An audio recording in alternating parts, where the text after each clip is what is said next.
2 menit lagi acara akan kami mulai.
Ya, langsung saja acara webinar ini akan kami mulai. Assalamualaikum warahmatullahi wabarakatuh. Selamat siang, salam sejahtera untuk kita semua. Shalom, Om Swastiastu, Namo Buddhaya, salam kebajikan. Yang terhormat, Ibu dosen pembimbing lapangan kami, Ibu Dr. Gigi Cici Bakti Purnamasari, Master of Medical Education. Yang terhormat, Ibu Lurah Kelurahan Perapatan, Ibu Natalia Yanti Banjarnawar SSTP atau yang mewakili. Saya ucapkan juga terima kasih juga kepada kedua narasumber yang telah berkenan mengisi materi webinar pada pagi hari ini. Yang terhormat, Ibu Nurul Afia SGZ MKes dari dosen gizi FKM Unmul, dan yang terhormat, Ibu Indah Afia SGZ, Ibu Indah Sulistiorini SGZ dari Nutrition Puskesmas Perapatan. Serta saya ucapkan juga terima kasih kepada para peserta yang sudah mau meluangkan waktu di tengah kesibukan hari ini untuk hadir pada webinar yang akan kami selenggarakan. Alhamdulillah, puji syukur kita panjatkan karena berkat rahmatnya kita bisa berkumpul untuk bersama-sama menimba ilmu dari para narasumber yang luar biasa ini. Meski harus dilaksanakan secara online, semoga kita semua tetap sehat selalu dan mendapatkan ilmu yang bermanfaat dari webinar ini. Acara ini merupakan serangkaian webinar yang akan dilaksanakan oleh KKN Kondisi Luar Biasa 46 Unmul Kelompok Kelurahan Perapatan Balikpapan. Jadi, webinar ini mengusung tema mengenai pemenuhan gizi bagi anak-anak dan lansia selama pandemi. Berikut ini, saya akan membacakan susunan acara yang akan kita lakukan pada hari ini. Yang pertama, pembukaan. Yang kedua, menyanyikan lagu kebangsaan Indonesia Raya. Yang ketiga, doa. Yang keempat, ada sambutan. Yang kelima, pemaparan materi dari kedua narasumber. Yang keenam, sesi tanya-jawab. Dan yang ketujuh, penutup. Selanjutnya, hadirin yang dihormati, sebelum memulai acara ini, marilah kita menyanyikan lagu kebangsaan Indonesia Raya.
Hadirin yang berbahagia, sebelum kita lanjut ke sesi selanjutnya, marilah kita memanjatkan doa sesuai kepercayaan kita masing-masing.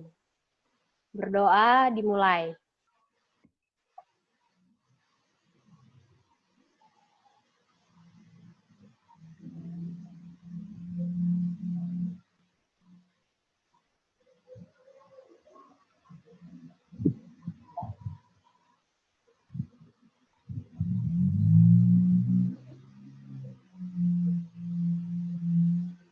Berdoa selesai. Selanjutnya, ada sambutan. Sambutan akan disampaikan oleh Saudari Alma Pramudia selaku Ketua Panitia Kelompok KKN KLB 46 Kelurahan Perapatan Balikpapan. Dipersilakan kepada Saudari Alma Pramudia. Ya, terima kasih. Assalamualaikum warahmatullahi wabarakatuh. Selamat pagi, salam sejahtera untuk kita semua. Hadirin yang terhormat, pertama-tama marilah kita panjatkan puji syukur kehadirat Allah Subhanahu wa Ta'ala, Tuhan yang Maha Kuasa yang telah memberikan nikmat dan juga kesehatan sehingga kita dapat meluangkan waktu untuk hadir pada kesempatan kali ini. Sebelumnya, saya ucapkan terima kasih kepada yang terhormat Ibu dosen pembimbing lapangan kami, Ibu Dr. Gigi Cicih Bakti Purnamasari, Master of Medical Education, yang terhormat Ibu Lurah Kelurahan Perapatan, Ibu Natalia Yanti Banjarnahor, SSTP atau yang mewakili. Saya ucapkan terima kasih juga kepada kedua narasumber yang telah berkenan mengisi materi webinar pagi ini.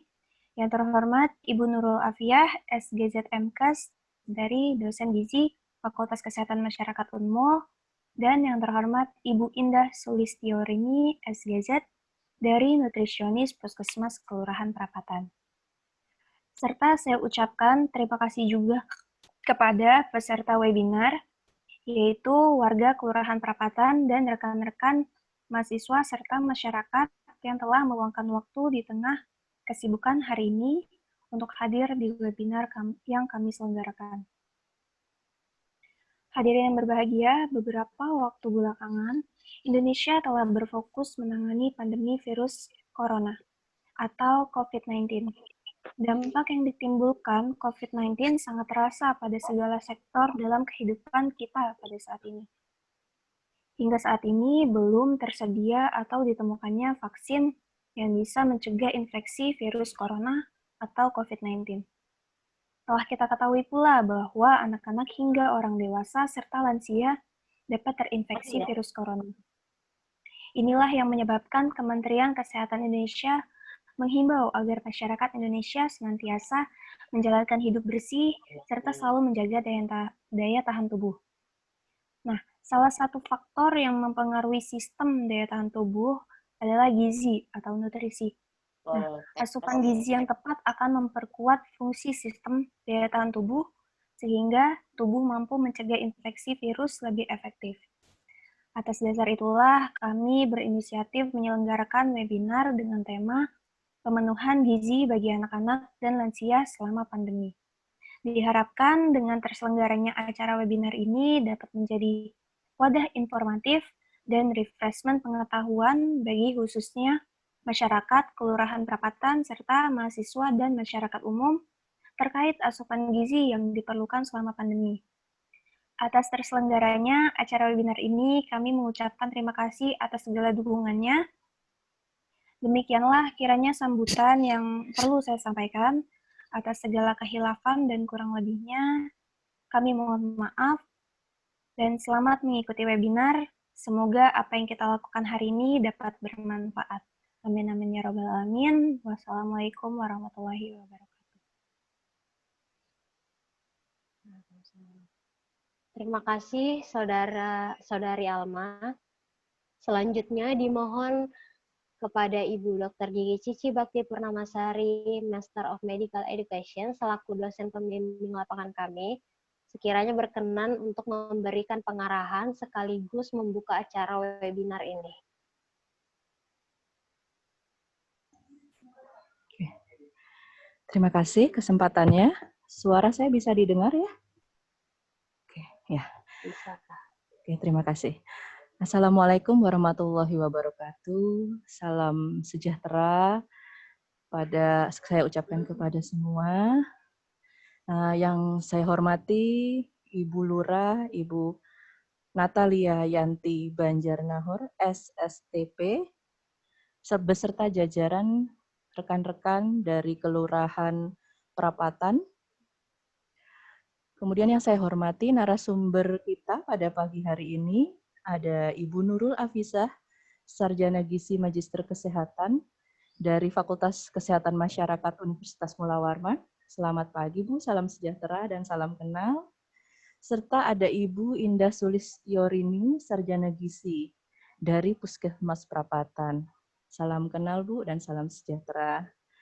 Tidak lupa saya sampaikan terima kasih banyak serta penghormatan yang sedalam-dalamnya kepada warga Kelurahan Prapatan yang berkenan meluangkan waktu, kesempatan untuk menimba ilmu pada pagi hari ini, sharing informasi, dan menambah hasanah pengetahuan kita tentang pemenuhan gizi bagi anak-anak dan lansia selama pandemi.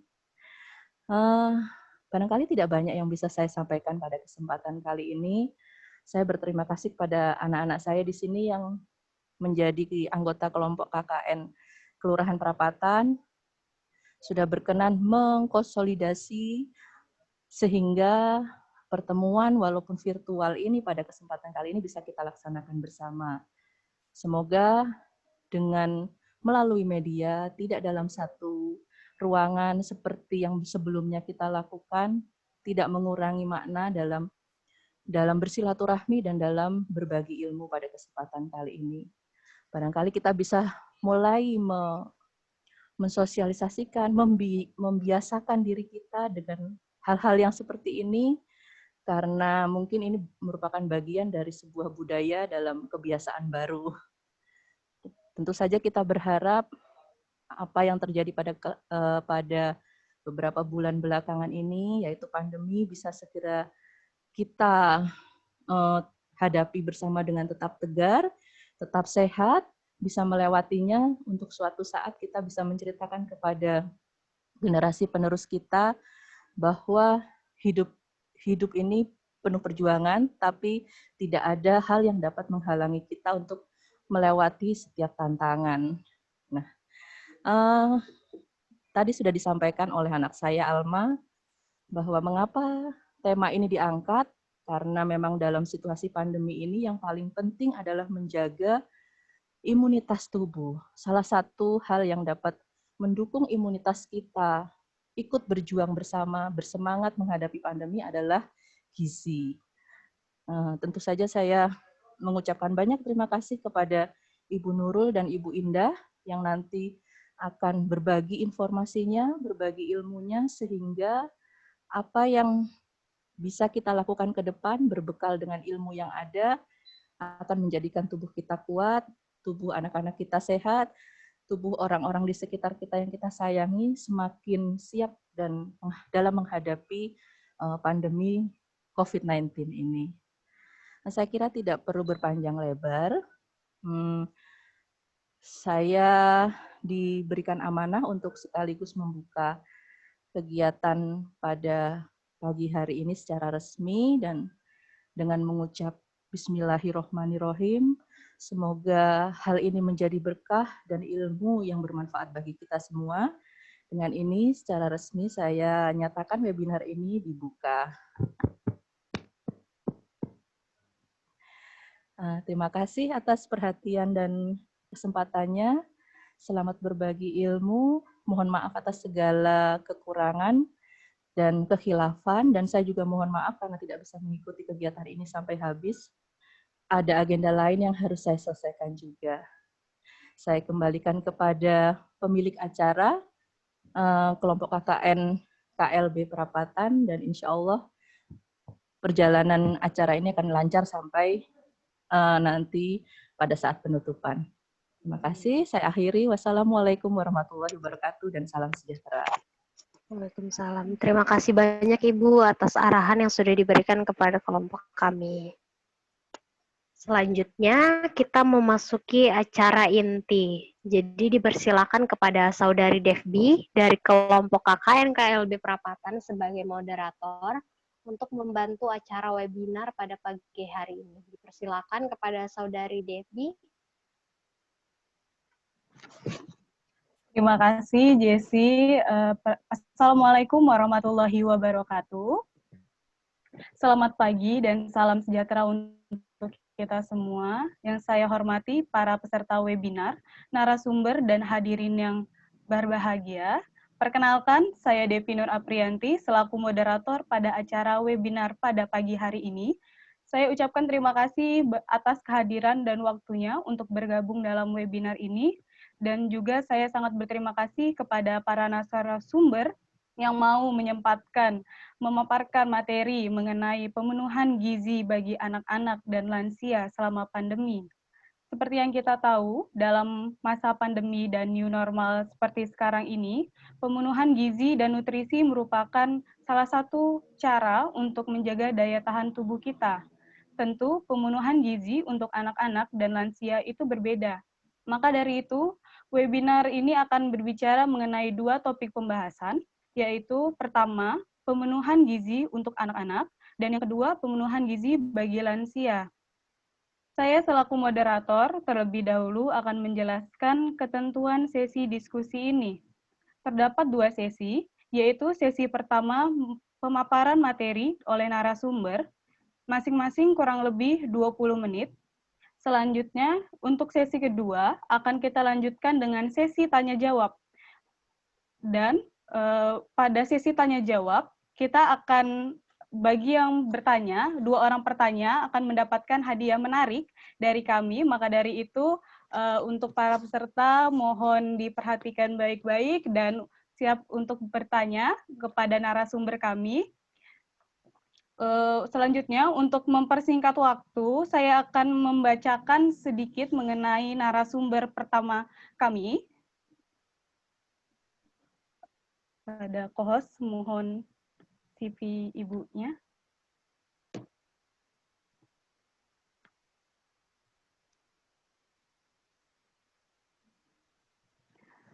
Ya, untuk narasumber pertama kami, yaitu Ibu Nurul Afia, lahir di Ujung Pandang pada 26 September 1989, status menikah dan memiliki 1 orang anak. Beliau tinggal di perumahan GTS Ambalat, Samarinda. Riwayat pendidikan beliau adalah pernah menempuh S1 Ilmu Gizi di Universitas Hasanuddin pada tahun 2008 hingga 2012, melanjutkan pendidikan kembali pada 2013 hingga 2015 di Gizi di Universitas Hasanuddin. Ibu Nurul Afia atau biasa dipanggil Ibu Fia sering mengikuti pendidikan non formal seperti training dan juga memiliki pengalaman berbicara di beberapa tempat. Salah satunya Ibu Fia pernah mengikuti pelatihan antropometri gizi formasi FKM Universitas Hasanuddin, dan juga Ibu pernah mengikuti konselor pemberian makanan bayi dan anak Provinsi Kalimantan Timur, dan juga Ibu Fia pernah menjadi narasumber di pelatihan makanan gizi seimbang, dan juga pernah menjadi narasumber di iMikal Team tentang pentingnya vitamin A bagi bayi dan anak. Dan yang terakhir, Ibu pernah menjadi narasumber di Lesehan Sedap Malam Rumah Zakat tentang gizi cegah stunting. Dan juga Ibu Nufia pernah memiliki pengalaman di organisasi, salah satunya pernah mengikuti Formazi, Forum Mahasiswa Gizi di Universitas Hasanuddin, dan juga pernah menjadi anggota Persagi, Persatuan Ahli Gizi Kaltim, dan sekarang Ibu Fia bekerja menjadi dosen gizi Fakultas Kesehatan Masyarakat Universitas Mula Warman. Mungkin sedikit mengenai Ibu Fia, saya persilahkan Ibu Fia untuk memulai materinya.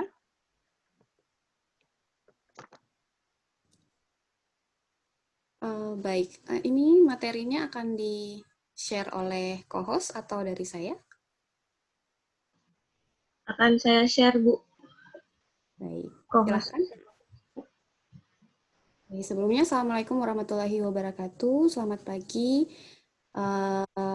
yang terhormat Ibu DPL, Bu Cici ya, kemudian Ibu Lurah dan jajarannya, kemudian Ibu Indah dari Puskesmas Perapatan, dan warga Kelurahan Perapatan, serta saya lihat di chat banyak sekali dari berbagai daerah, dari Medan, Gorontalo, kemudian Palangkaraya.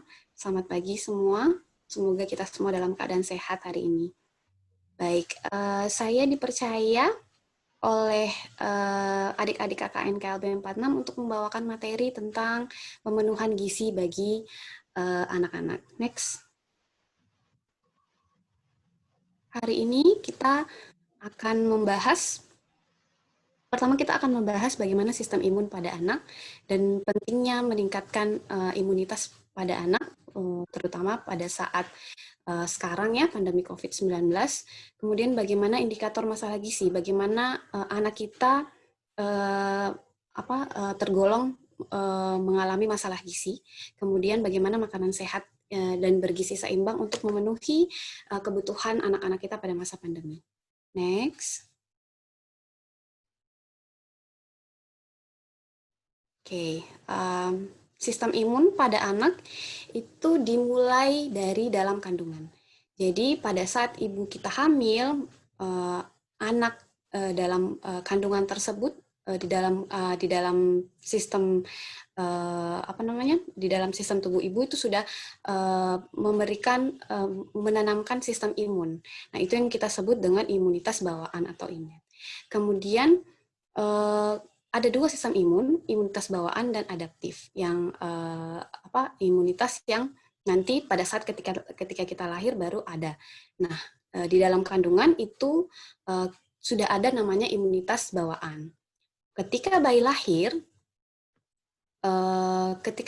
kemudian mendapatkan ASI pertama dari ibu, ASI pertama yang warna kuning-kuning itu, yang kita sebut dengan kolostrum, itu di dalam kolostrum itu mengandung imunoglobin yang dapat membantu melengkapi sistem imunitas yang tadi dibawa dari sejak kandungan. Jadi pada saat bayi lahir kemudian diberikan kolostrum, itu sistem imunnya sudah mulai meningkat dari semenjak kandungan. Kemudian berjalannya waktu, anak kita, bayi, kemudian tumbuh menjadi besar, itu akan mendapatkan imunitas bawaan yang kita sebut dengan adaptif. Imunitas dapatan, maksud saya, yang kita sebut dengan adaptif.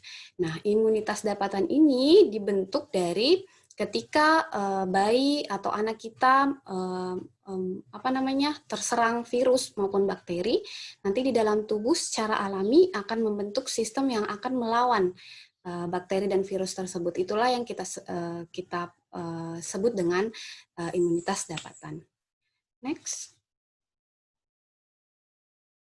Nah, kalau kita bicara anak, kita bisa membagi per fase ya. Jadi anak itu dari mulai dia lahir 0 bulan sampai umur 1 tahun, kita masih sebut dia sebagai bayi. Nah, pada saat bayi, anak ini tergantung penuh pada orang tua. Jadi pemenuhan gizi, makanan yang masuk ke dalam tubuhnya untuk mendapatkan imunitas itu murni dari orang tuanya. Karena si anak belum bisa makan sendiri. Kemudian setelah di atas umur 2 tahun, anak kan sudah boleh mulai memilih makanan ya, dia sudah bisa pintar membedakan mana yang dia suka, mana yang tidak dia suka, meskipun masih butuh dengan bantuan orang tuanya. Nah, kemudian pada saat di atas 5 tahun atau usia masuk sekolah, ini anak sudah bisa memilih sendiri makanannya. Jadi, pada saat bayi maupun balita, ini masih ada butuh bantuan orang tua. Disitulah peran dari kita orang tua untuk memberikan pemenuhan kebutuhan gizi yang baik, yang kualitasnya bagus, sehingga bayi dan balita kita bisa memiliki sistem imun yang lebih baik. Karena kalau balita kita sudah menjadi anak, ya sudah agak besar, maka dia sudah bisa memilih makanan sendiri. Jadi kita tidak bisa 100% mengontrol makanannya, sehingga sistem imunnya kita juga tidak bisa seperti pada saat bayi dan balita, karena kita bisa mengontrol. Demikian. Next.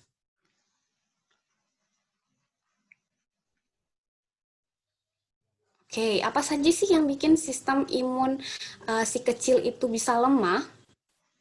Yang pertama, seperti yang disebutkan di awal tadi oleh moderator dan MC, bahwa makanan yang kurang bergizi itu sangat mempengaruhi sistem imunitas. Ya, bagaimana imun kita bisa bekerja kalau makanan atau istilahnya bahan bakarnya dari makanan itu tidak bergizi.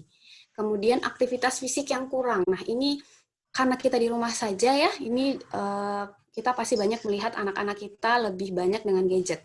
Jarang melakukan aktivitas fisik, jarang melakukan olahraga atau bermain yang melibatkan fisik. Nah, aktivitas fisik yang kurang ini juga bisa menyebabkan imunitas kita menurun. Nah, kemudian konsumsi gula berlebih. Jadi, apalagi di zaman sekarang itu banyak sekali makanan, minuman, jajanan yang memiliki kandungan gula yang sangat tinggi. Nah, konsumsi gula berlebih ini di dalam tubuh akan mempengaruhi sel darah putih.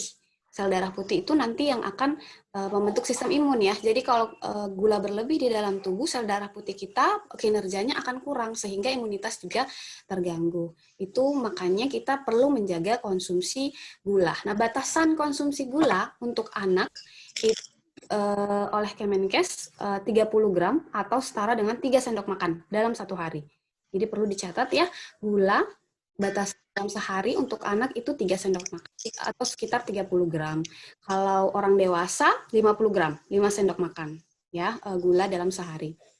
Kemudian apalagi yang bisa membuat sistem imun anak kita lemah? Ini terus-menerus di lingkungan yang bersih. Karena ada beberapa orang tua yang sangat paranoid terhadap anaknya yang bermain dengan lingkungan yang kotor. Padahal kalau terus-menerus di lingkungan yang bersih, maka sistem imun itu tidak terlatih. Dia tidak bisa mengenali virus dan bakteri yang ada di sekelilingnya. Karena terus-menerus di lingkungan yang bersih, sehingga kalau dapat virus baru atau bakteri baru, imunitas akan kesusahan mengenali dan akan susah melawan. Jadi, saya tidak menyarankan untuk anaknya main di kotoran atau di comberan atau di mana begitu, tapi jangan terlalu bersih. Ya, jangan membiasakan anak terlalu bersih, karena itu juga tidak bagus untuk pembentukan sistem imunnya. Dan yang terakhir adalah konsumsi antibiotik sembarangan. Jadi kita tahu antibiotik itu kerjanya di dalam tubuh melawan virus dan bakteri. Jadi kalau mengkonsumsi sembarangan, maka imunitas akan kesulitan. Ya, antibiotik contohnya misalnya yang paling awam yang biasa dikonsumsi itu amoksilin. Ya, amoksilin. Jadi jangan sembarangan mengkonsumsi antibiotik kecuali dari saran dokter. Next. Nah, apa saja yang bisa kita lakukan agar imunitas anak-anak kita terjaga selama pandemi? Yang pertama, kita harus mengajarkan anak-anak kita membiasakan cuci tangan. Ya, biasakan dari kecil, diajarkan anaknya dari umur 2 tahun, 3 tahun pada saat anak itu mengerti, ajarkan bagaimana pentingnya cuci tangan, bagaimana caranya cuci tangan, apa yang terjadi kalau tidak cuci tangan. Jadi itu bisa tertanam di dalam kepala si anak, sehingga nanti jadi bisa diharapkan jadi kebiasaan nanti pada saat besar.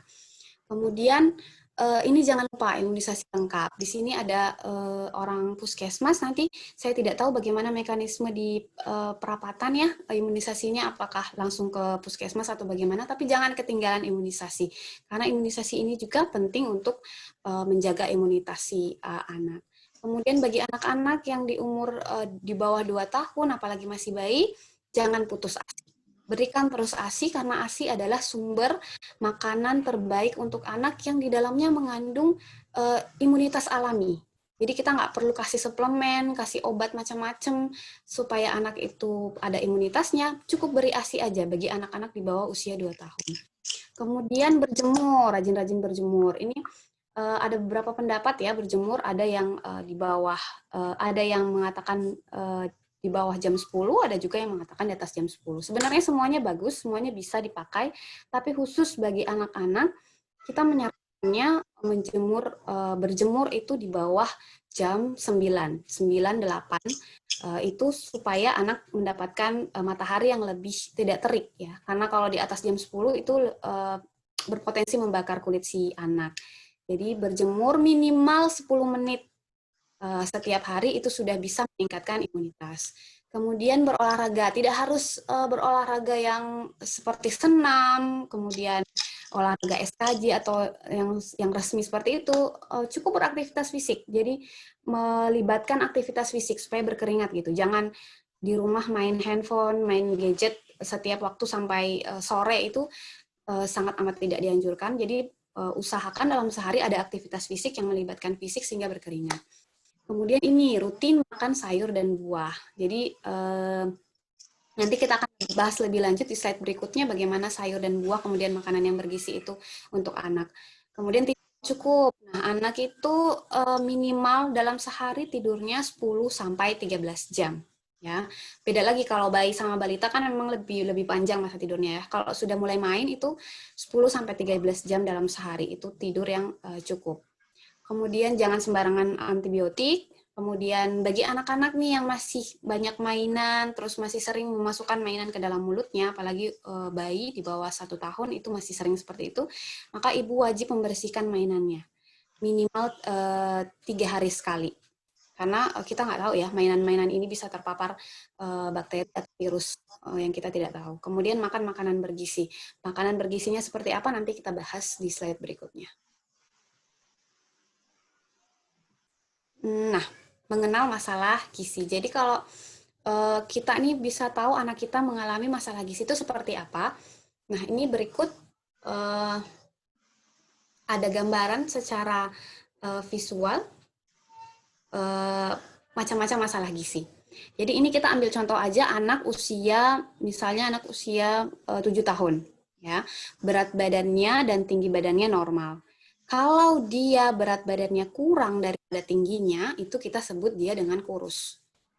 Kalau tinggi badannya kurang dari yang semestinya temannya, ya temannya kan misalnya tingginya segini, tapi dia di bawah itu berarti dia pendek atau kita sebut dengan stunting. Kalau Bapak Ibu atau adik-adik sekalian pernah dengar dengan kata stunting itu, maka tinggi badannya kurang untuk usianya.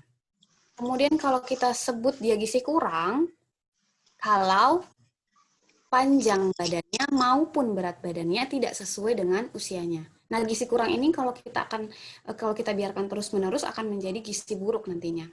Jadi mulai perlu penanganan yang lebih serius pada saat di gizi kurang. Kemudian gizi lebih ini kebaliknya, berat badannya lebih untuk usianya. Nah, bagaimana kita bisa mengetahui anak saya ini normalnya segini, tingginya segini, berat badannya segini, normal atau tidak ya? Nah, itu bisa kita ketahui dengan mengukur tinggi badan dan berat badannya, kemudian dibandingkan dengan Z-score. Ini terlalu teori ya, tapi kalau bagi Bapak Ibu yang punya anak di bawah 5 tahun, cukup bawa saja ke posyandu. Di posyandu kita bisa melihat perkembangan dan pertumbuhan anak kita dari grafik-grafik. Nanti bisa dijelaskan oleh petugas-petugas puskesmas atau petugas posyandu. Nah, ini penampakan gambar KMS yang biasanya diberikan oleh petugas posyandu supaya kita bisa tahu pertumbuhan dan perkembangan anak kita di rentan yang normal atau tidak. Next. Oke, kita kembali nih. Kita lihat dulu, introspeksi dulu. Apakah makanan anak-anak kita ini sudah bergizi atau tidak? Jadi, next. Jadi, ini fakta-fakta yang kita temukan dari Indonesia hari ini bahwa konsumsi sayuran dan buah-buahan pada anak-anak itu masih rendah. Ya, masih 36,7%. Jadi misalnya dari 10 anak, 3 sampai 4 anak aja yang makan sayur dan buah-buahan. 7-nya enggak.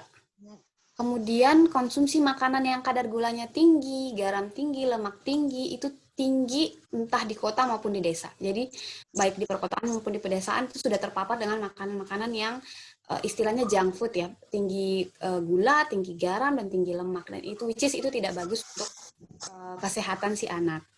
Dan konsumsi air atau cairan yang masih rendah pada anak-anak kita. Next. Nah, bagaimana pemenuhan gizi anak-anak kita? Nah, kalau bicara bayi atau balita, tidak lepas sih. Jadi, ASI eksklusif selama 6 bulan, tidak perlu diberikan makanan apapun. Selama 6 bulan itu cukup ASI, karena pada ASI itu, sekali lagi makanan terbaik, sudah ada berbagai macam kebutuhan gizi yang dibutuhkan oleh bayi, jadi tidak diperlukan makanan-makanan lain. Nanti memasuki usia 6 bulan ke atas sampai 2 tahun, itu diberikan makanan pendamping ASI. Nah, makanan pendamping ASI boleh pabrikan, boleh juga dibuat sendiri. Di atas 2 tahun itu sudah mengikuti makanan orang dewasa dengan komposisi gizi yang seimbang. Komposisi gizi seimbang seperti apa nanti dijelaskan di slide berikutnya. Nah, ini bayi dilahirkan untuk menyusu dari ibunya. Jadi ada beberapa fenomena di apalagi wanita pekerja yang amat sangat sulit untuk full time menyusui ibunya. Jadi perlu ditanamkan dari sejak kita sebelum memiliki anak bahwa kita punya komitmen untuk menyusui anak kita sampai usia 6 bulan. Sekali lagi karena tidak ada makanan yang baik, tidak ada makanan terbaik selain ASI bagi si bayi. Jadi saya tidak saya tidak memberikan stigma negatif terhadap ibu-ibu yang memberikan formula karena sekali lagi itu adalah pilihan. Tapi selagi kita masih bisa menyusui, berikan ASI kepada bayi kita karena itu yang terbaik untuk bayi kita. Next. Nah, menyusui dimulai dari IMD begitu dia lahir, kemudian 6 bulan ASI eksklusif, sembari diberikan ASI pada saat 6 bulan juga diberikan MPASI dan diteruskan terus ASInya sampai 2 tahun atau lebih. Nah, manfaatnya, kenapa sih harus ASI? Yang pertama nih, dia menghindarkan dari resiko-resiko penyakit. Jadi resiko penyakit pneumonia atau saluran pernafasan itu 3 kali lebih jarang daripada bayi-bayi yang disusui dengan formula. Kemudian jarang mengalami diare, kemudian anak-anak kita, bayi-bayi kita terhindar dari kurang gizi dan kurang vitamin karena ASI kita mengandung gizi dan vitamin yang dibutuhkan oleh tubuh si bayi. Kemudian pada saat besar, anak-anak kita terhindar dari resiko terkena diabetes. Jadi ASI ini manfaatnya jangka panjang sampai kita besar nanti, sampai kita dewasa nanti, kita bisa terhindar dari resiko diabetes gara-gara ASI yang kita dapat pada saat bayi. Next. Kemudian nih mengurangi penyakit-penyakit pembuluh darah dan jantung, kemudian penyakit menahun, lebih jarang alergi, kemudian nah ini mengurangi terkena infeksi. Jadi sistem imunitasnya lebih bagus sehingga infeksi jarang mengenai bayi-bayi kita. Next. Nah ini yang perlu saya garis bawahi bahwa anak-anak yang diberikan ASI lebih pandai. Dari seluruh penelitian yang ada di dunia itu sama-sama setuju menyatakan bahwa bayi yang diberikan ASI itu nanti ke depannya lebih pandai, lebih memiliki IQ yang tinggi dibandingkan bayi yang tidak mendapatkan ASI pada saat dia bayi. Next. Nah, ASI kalau di susu formula itu biasanya banyak apa ya? Banyak memberikan seperti DHA, ada DHA, ada AA dan lain-lain, padahal di ASI kandungannya jauh lebih tinggi. Jadi jangan terperdaya dengan iklan-iklan pada susu formula karena mengandung ini, mengandung itu, mengandung ini, padahal ASI kita jauh lebih tinggi daripada susu formula. Tidak ada yang menyaingi kandungan ASI pada susu formula manapun. Kemudian bebas kontaminasi, maksudnya tidak ada tidak mudah ASI itu tidak mudah terkena bakteri atau virus karena langsung dari payudara si ibu. Beda dengan susu formula yang harus disajikan dalam botol maupun kemasan-kemasan lain yang memungkinkan ada kontaminasi bakteri atau virus. Next. Nah, kalau pemenuhan gizi bayi tadi dari ASI, maka 6 bulan ke atas pemenuhan gizi dapat diberikan juga melalui MPASI, tapi sambil dengan ASI-nya diberikan MPASI. Nah, MPASI ini ada ibu-ibu banyak pilihan, ada di pabrikan, dijual bebas di pasar sana, dan bisa juga dibuat sendiri. Nah, keuntungannya kalau saya pribadi sebagai orang gizi menyarankan lebih baik membuat sendiri karena banyak keuntungan di dalamnya. Yang paling utama adalah kita memberikan proses pembelajaran dan pengalaman makan pada si anak karena kalau kita membuat sendiri itu otomatis rasa, bentuk, warna dan teksturnya akan beragam setiap hari. Jadi tidak monoton. Beda kalau pabrikan kan, kalau satu macam MPASI aja tekstur, warna, dan rasanya sama terus misalnya seminggu itu kan. Tapi kalau kita bikin sendiri kan kita bisa variasi sendiri. Kemudian lebih segar karena kita pakai bahan-bahan sendiri dan terhindar dari bahan-bahan pengawet atau non alami karena tidak ada pengawet ya, kita pakai bahan-bahan segar yang dari pasar. Kemudian yang paling penting nih ada kasih sayang, ada cinta ibu pada saat mengolah MPASI ini sehingga anak merasakan makanan yang diberikan dari kasih sayang si ibunya. Tapi ada catatannya, kalau kita buat sendiri itu hindari pemakaian gula, garam, dan penyedap masakan. Boleh memberikan gula garam, tapi pada saat pengenalan rasa di usia di atas 10 bulan, 9, 10, 11 itu boleh mulai memperkenalkan rasa, tapi dibatasi. Nah, kemudian hindari juga pemberian teh, kopi, maupun soda. Jadi karena di dalam teh dan kopi ini utamanya dia mengandung suatu zat yang kita sebut tanin yang bisa menghambat penyerapan zat gizi di dalam tubuh si anak. Dan lagi teh, kopi, dan soda ini bisa menurunkan nafsu makan si anak. Next. Nah, ini mumpung bulan Agustus, saya hanya ingin mengingatkan bagi Bapak Ibu sekalian yang punya anak di bawah 5 tahun, itu untuk memberikan vitamin A yang bisa didapatkan gratis di posyandu maupun puskesmas terdekat. Nah, kalau kita bicara tentang vitamin A, next. Ini yang biru untuk 6-11 bulan, yang merah untuk 1-5 tahun. Nah, next, kita kalau bicara tentang vitamin A ini tidak bisa diproduksi dalam tubuh si bayi kita, jadi memang harus diberikan dari lewat makanan maupun lewat suplementasi. Tapi faktanya makanan-makanan anak-anak kita sekarang itu sangat kurang dari sumber vitamin A, karena anak-anak kita jarang makan sayur, jarang mau makan sayur, makan buah. Nah, suplemen vitamin A ini sangat membantu untuk memenuhi kebutuhan vitamin A. Next, vitamin A ini sendiri dari beberapa penelitian itu meningkatkan sistem imunitas. Jadi bukan hanya tentang ketajaman penglihatan, menghindari kebutaan, buta senja dan lain-lain, tapi vitamin A ini sendiri memang dibutuhkan untuk meningkatkan sistem kekebalan tubuh. Jadi sebegitu bagusnya anak-anak kita mendapatkan vitamin A. Jadi saya dalam kesempatan ini ingin mengajak Bapak Ibu sekalian yang punya anak untuk memberikan vitamin A yang bisa didapatkan dari posyandu maupun puskesmas terdekat. Next. Nah, tadi kita sudah bicara pemenuhan gizi pada bayi, kemudian pada balita sampai umur di bawah 2 tahun dari MPASI. Nah, selanjutnya di atas 2 tahun, itu kita bisa memulai dengan makanan gizi seimbang. Next. Nah, makanan sehat dan bergizi itu seperti apa? Gizi seimbang itu seperti apa?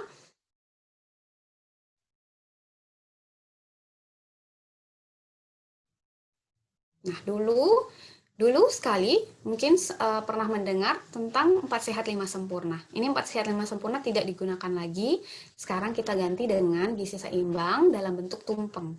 4 sehat 5 sempurna ini di dalamnya hanya terdapat golongan karbohidrat, protein, lemak, vitamin dan mineral, dan disempurnakan dengan susu. Jadi ada stigma bahwa susu itu wajib. Nah, disempurnakan lagi di gizi seimbang. Nanti di gizi seimbang lebih kompleks lagi, karena kita menyangkut porsi, kemudian ada cairan, bagaimana air mineral, porsi air mineral, dan bagaimana pentingnya aktivitas fisik. Next.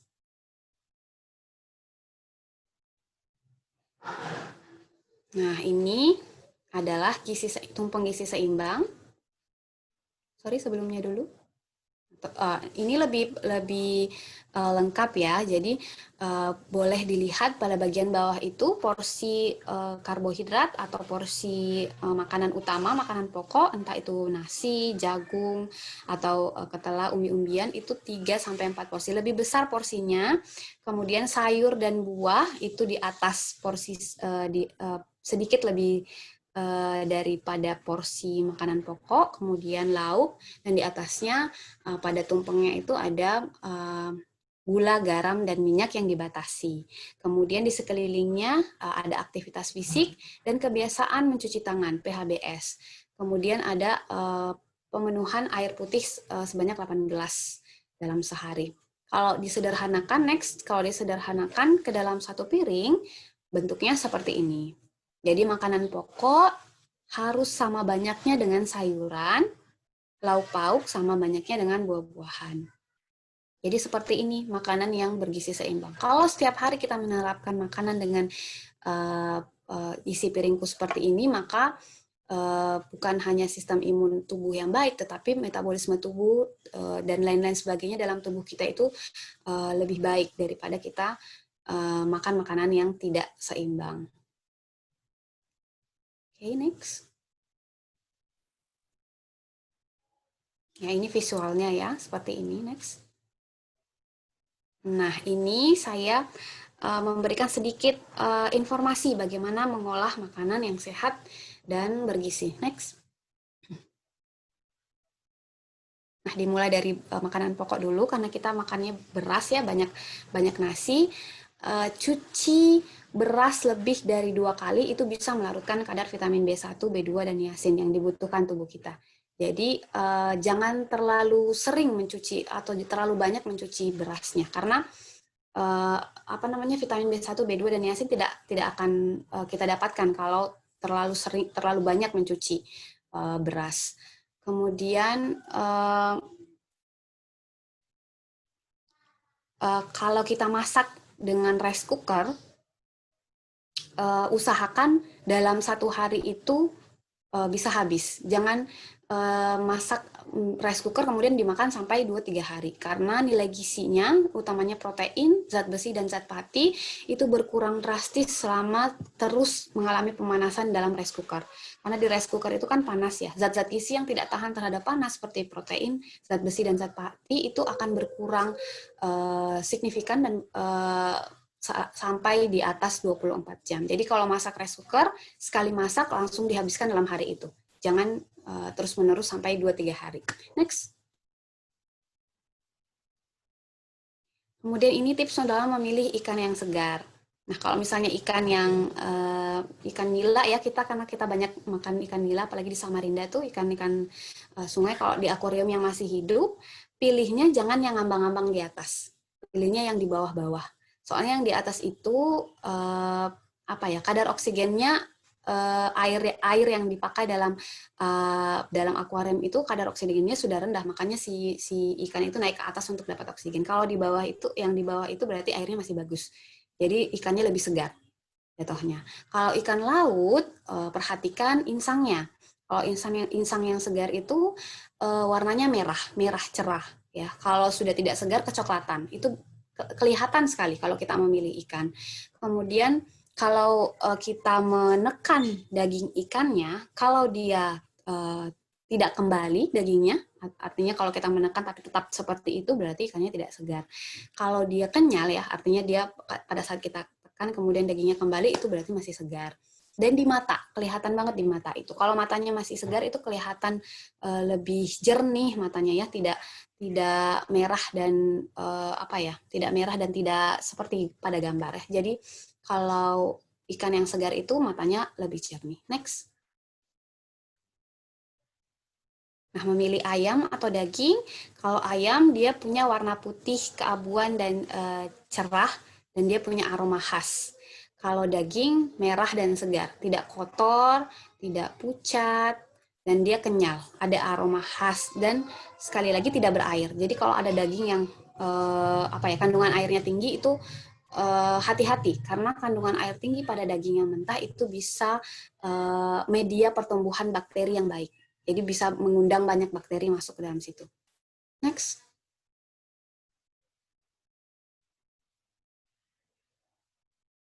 Nah, memasaknya pun lauk pauk tadi harus benar-benar matang.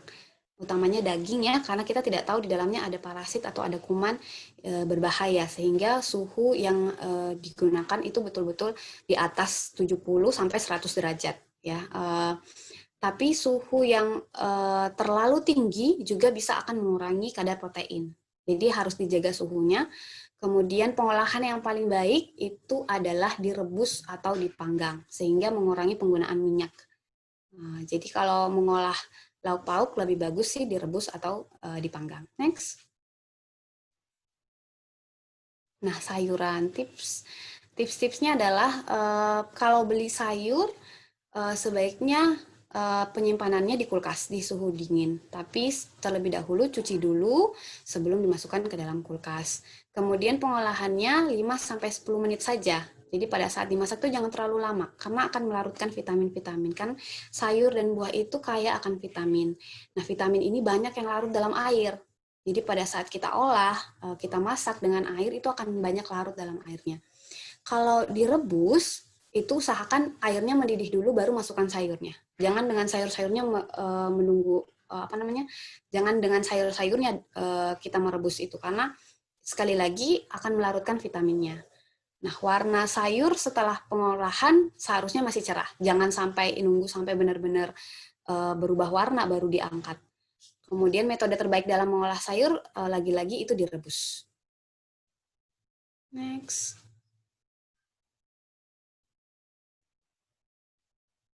Oke, buah.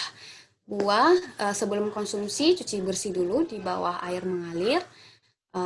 Buah yang baik itu adalah buah yang segar, yang tidak diolah macam-macam.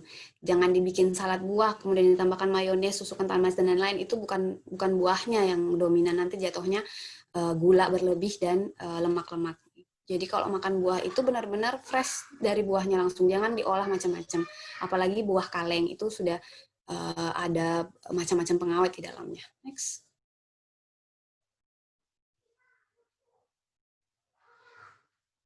Nah, memilihnya kalau sayur dan buah segar itu tidak layu, tidak berlendir, batang daun itu mudah patah dan tidak ada bercak-bercak hitam. Kalau daunnya berlubang karena ulat, itu sebenarnya indikator yang baik.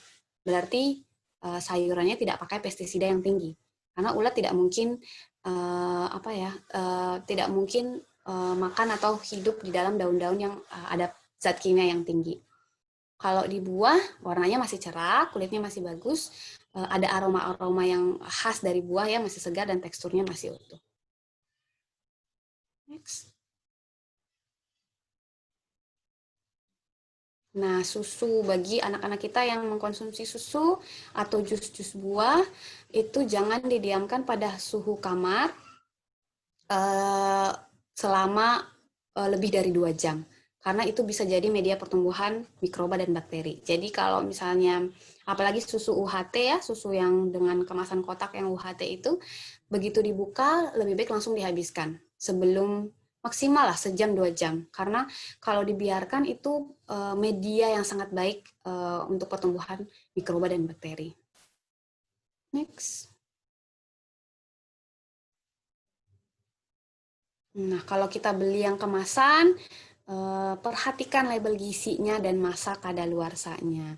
Kemudian usahakan untuk memilih makanan yang dimasak di rumah daripada makanan yang dibeli di luar yang cepat saji. Karena itu akan lebih sehat, lebih terjamin kebersihannya, lebih terjamin bahan-bahan yang digunakan maupun alat-alat yang digunakan. Dan ketahui ciri bahan makanan segar dan sehat untuk dikonsumsi supaya pada saat pengolahan kita mendapatkan nilai gizi yang maksimal. Oke, next. Oke, saya rasa cukup sekian materi dari saya. Saya benar-benar memakan waktu banyak sekali ini. Semoga apa yang saya sampaikan tadi berguna. Kita nanti akan lanjut di sesi tanya-jawab kalau ada yang masih kurang. Saya kembalikan kepada moderator. Ya, terima kasih banyak Ibu Via sudah memberikan materi yang sungguh luar biasa manfaatnya. Yang sedikit yang saya bisa poin-poin yang menurut saya menarik, yaitu jangan lupa untuk memakan makanan tumpeng gizi, yaitu agar supaya kita tetap menyeimbangkan imun kita, dan juga tidak hanya makan makanan yang sehat, namun kita juga harus memperhatikan bagaimana mengelola makanan yang benar, agar nutrisi dalam makanan tersebut tidak berkurang. Mungkin kita akan lanjut ke sesi yang kedua, yaitu pemateri kedua maksud saya, yaitu Ibu Indah. Mungkin saya akan sedikit membacakan mengenai narasumber kita yang kedua. Co-host, tolong.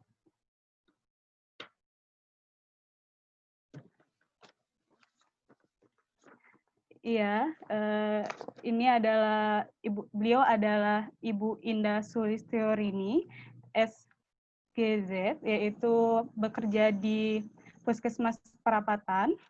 Beliau lahir di Balikpapan 20 Oktober 1985, status menikah, memiliki 3 orang anak.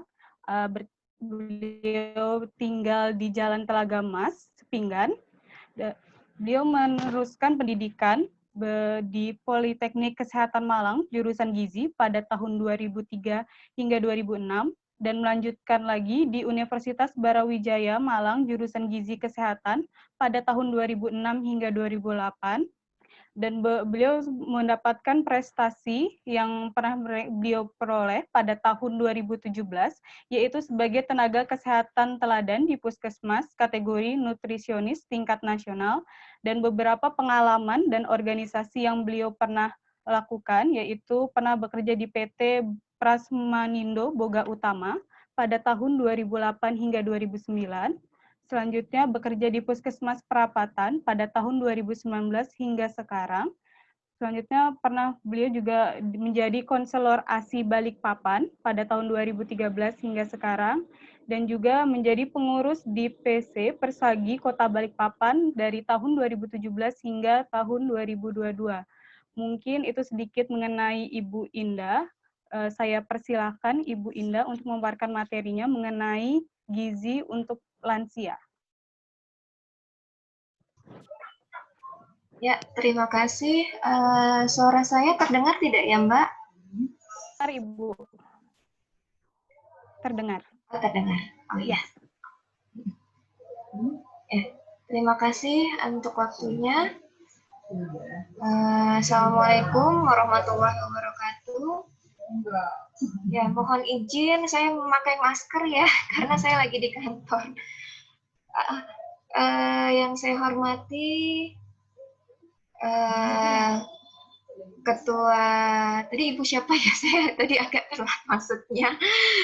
Ya, terima kasih untuk kesempatannya, kepercayaannya untuk saya menjadi narasumber. Yang saya hormati Lurah Perapatan atau yang mewakili Ibu Tati. Halo Ibu, Assalamualaikum. Dan adik-adik KKN semua ya, terima kasih untuk waktu dan kesempatannya untuk saya. Ya, tanpa berpanjang lebar, baik, saya mulai saja.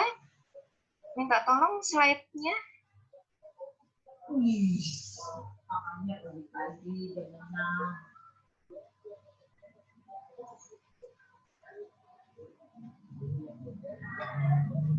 Ya, baik.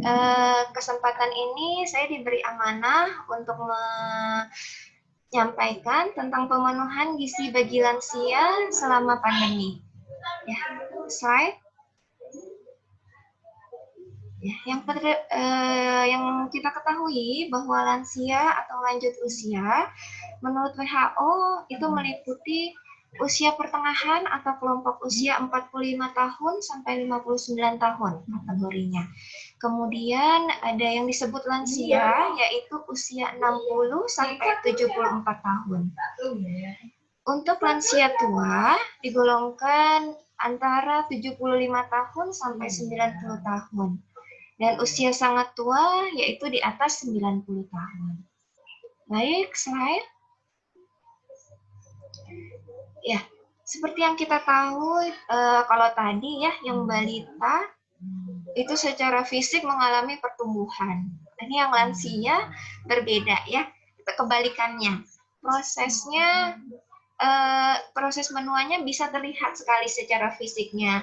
Kita lihat mulai dari penurunan fungsi-fungsi organ, nanti kita juga lihat bagaimana metabolisme tubuhnya yang akan mempengaruhi makanan yang dia makan ya. Kemudian dari perubahan biologis tadi bisa timbul masalah-masalah gizi, di antaranya gizi lebih, gizi kurang, dan paling banyak sih kekurangan vitamin dan mineral pada lansia.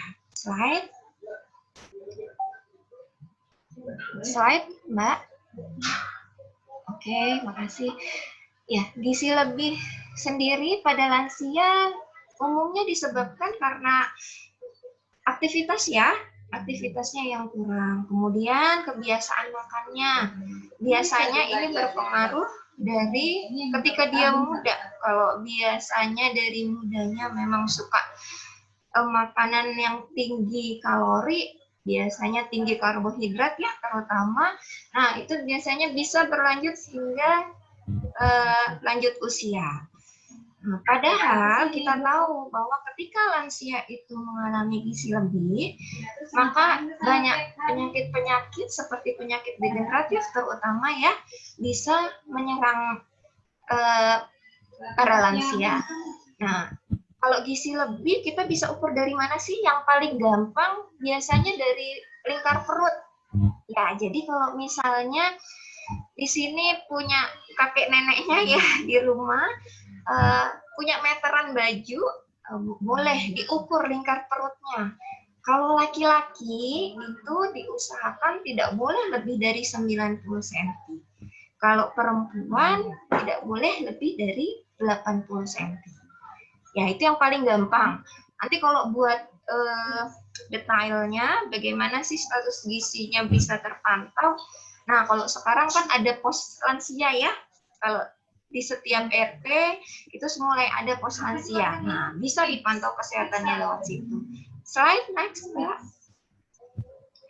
Nah, yang kedua adalah gizi kurang.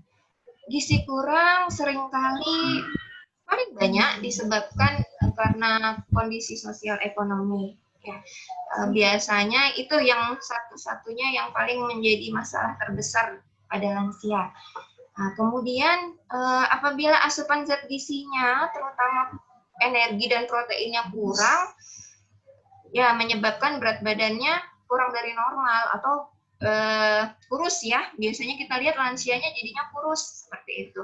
Nah, kalau sudah kita lihat kurus seperti itu, harus berhati-hati karena rentan sekali terkena infeksi. Nah, apalagi di masa pandemi ini, ya nanti akan dibahas di slide selanjutnya bagaimana biar lansia ini tetap bisa hidup sehat gitu ya, berusaha mencegah dari terkenanya infeksi virus COVID.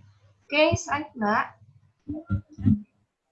Ya, kemudian yang paling banyak terjadi adalah kekurangan vitamin dan mineral. Ini saya rangkum yang paling sering saja. Jadi vitamin C terutama ya, paling banyak sering kurang karena apa? vitamin C itu sangat perlu sebagai antioksidan terutama yang berfungsi meningkatkan daya tahan tubuh dari lansia. Yang kedua adalah zat besi. Zat besi di sini gunanya untuk mencegah anemia. Nah, yang ketiga yaitu kalsium. Kalsium di sini untuk mencegah terjadinya pengeroposan tulang. Dan yang terakhir, yang keempat adalah vitamin D yang dia akan membantu proses penyerapan dari si kalsium tadi, dan ada mineral lain yang bernama fosfor. Nah, nanti untuk penjelasannya bahan apa saja yang mempunyai kandungan vitamin dan mineral tadi nanti akan dibahas selanjutnya. Oke, slide. Nah, ini. Di masa pandemi ini lansia harus punya prinsip ya, paling tidak seperti itu. Jadi harus ada pedomannya nih hidup sehat selama pandemi terutama. Nah, yang pertama harus menerapkan pola makan yang sehat. Nah, kemudian yang kedua menerapkan pola hidup yang sehat. Ketiga, harus rutin pemeriksaan kesehatan. Kemudian yang keempat, olahraga secara teratur. Yang kelima, harus kelola stres. Oke, slide. Nah, baik. Saya akan jelaskan satu persatu bagaimana sih pola makan yang sehat buat lansia ya, seperti itu. Di sini ada gambar tumpeng gizi seimbang. Tadi mungkin sama Ibu Via sudah dijelaskan ya yang untuk balita. Jadi si tumpeng ini sebenarnya sama fungsinya. Jadi ketika dia usia balita sampai lansia pun sama. Jadi dia akan dipakai seluruh siklus kehidupan ya, seperti itu. Jadi siklusnya sama, setiap siklus itu sama, makanya gizi seimbang. Nah, yang pertama, pola makannya harus bagaimana? Nah, harus beraneka ragam. Beraneka ragam berarti menganutnya pada tadi tumpeng ya. Kedua, perhatikan porsi makan. Nah, di sini porsi makan mungkin saya sedikit jabarkan ya, tadinya saya kira umum gitu ya, jadi saya mohon maaf ini secara gamblang aja, tapi mungkin di sini bisa saya tambahkan sedikit ya. Untuk porsi itu nanti disesuaikan dengan kebutuhan ya, jadi per lansia berbeda tergantung usianya, tergantung aktivitas fisik masing-masing dari lansia tersebut. Nah, nanti di sini bisa untuk kebutuhan protein terutama ya. Jadi lansia itu bukan berarti cuma makan, biasanya kan takut makan lauk gitu ya. Nanti takut darah tinggi gitu ya, takut kalau makan kacang-kacangan takut asam urat gitu ya, enggak. Jadi lansia tetap butuh komplit gitu. Jadi dari proteinnya harus ada, dari lemaknya ada cukup, karbohidratnya juga seperti itu. Pertama dari protein. Dari protein itu kurang lebih untuk dewasa ya atau lansia 0,8 sampai 1 gram per kilogram berat badan per hari. Nah, jadi kalau misalnya digambarkan dengan porsi gitu ya, sekitar ya 3 sampai 4 porsi ya. Jadi sekitar segitu. Kemudian untuk lemaknya. Nah, ini. Untuk lemaknya memang kita ambil biasanya 20-25% dari kebutuhan energi total. Nah, biasanya kan kalau udah lansia kita dilihat lagi dari status gizi awalnya. Kalau sudah gemuk ya kita koreksi. Biasanya kita ambil yang rentan paling kecil ya. Jadi biar tidak tambah gemuk lansianya. Tapi kalau lansianya kurus, kita kasih yang boleh sampai 25% dari kebutuhan energi totalnya. Baik, untuk karbohidratnya boleh kita kasih sekitar 55 sampai 56 dari kebutuhan energi total. Nah, di sini diusahakan nih seperti di tumpeng itu kan macam-macam ya. Tapi kita lebih pilihkan kalau buat lansia yang dari karbohidrat kompleks. Nah, dari karbohidrat kompleks itu contohnya kalau dari sayur itu kan sudah ada karbohidrat ya. Jadi kita pilihnya bukan dari yang sederhana karena itu akan mudah dirubah menjadi energi. Jadi kita lebih memilihkan yang dari karbohidrat kompleks seperti yang dari sayur-sayuran, buah-buahan, kacang-kacangan, atau biji-bijian. Bukan berarti lansia tidak boleh makan nasi, ya. Kadang ada nih lansia itu takut makan nasi putih, gitu ya. Takut makan nasi putih, kenapa? Gitu. Harus diganti dengan beras merah. Oke, beras merah memang bagus ya, kandungan seratnya lebih banyak daripada nasi putih. Tapi sebenarnya tidak perlu ditakutin selama porsinya tepat, artinya tidak berlebihan. Ya, jadi mau jenis karbohidrat apapun sebenarnya boleh, tetap yang penting tetap sesuai dengan porsi yang ada. Nah, nanti bukan berarti boleh jadi makannya sembarangan, tidak. Jadi tetap sesuai dengan kebutuhan per masing-masing individu. Ya, biasanya kalau lansia itu kita lebih sarankan porsinya kecil karena biasanya terjadi penurunan nafsu makan. Ya, kalau lansia itu, jadi biasanya nggak apa-apa si mbah makannya porsinya kecil dulu, tapi harus diseringkan. Ya, biar apa? Biar kebutuhannya dalam sehari bisa terpenuhi. Ya, seperti itu. Kemudian usahakan makannya tertib, tepat jadwalnya. Tepat jadwalnya, jadi 3 kali sehari makan utama dengan 2-3 kali makan selingan. Nah, jadi selingan ini tergantung lagi dari kebutuhannya. Kalau yang lansianya terlalu gemuk, biasanya sih selingannya cukup 2 kali sehari itu sudah mencukupi kebutuhannya. Tapi kalau dia memang kurus, biasanya snack atau selingannya butuh sampai 3 kali. Nah, ini nanti makanya kalau untuk lansia itu disesuaikan lagi dengan masing-masing individu, jenis penyakitnya lagi ya. Gitu. Jadi tapi secara umum insya Allah seperti itu sama. Jadi 3 kali makan utama, 2-3 kali snack. Itu memang nggak bisa ditawar. Jadi harus tepat waktu, itu yang paling penting. Jadi kalau waktunya sarapan pagi ya harus sarapan pagi gitu ya. Sarapan pagi untuk lansia yang gemuk justru wajib gitu. Kalau sudah gemuk nggak sarapan pagi, wah bahaya, bisa balas dendam siangnya.